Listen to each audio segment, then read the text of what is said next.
Finance company कर्मचारी को भुजाली रे हाणी टंका लुटनेले दुर्बृत्त आहत कर्मचारी अंतर्जामी कुंभार को ढेंकानाल मुख्य चिकित्सालय में भर्ती करा जायछि।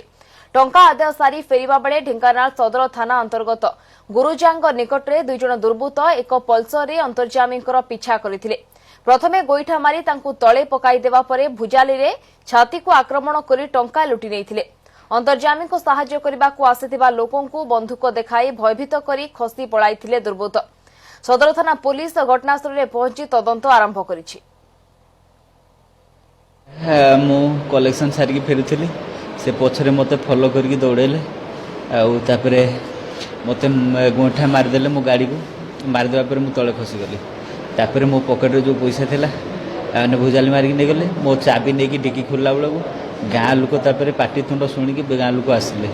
गाँ लोक आसवा पर से माने पळेले पुणी गाँ लोक ताकू दौड़ेला पर पिस्तल देखिकी ताकू आस पिस्तल मारदो बोली ताकू उठेले।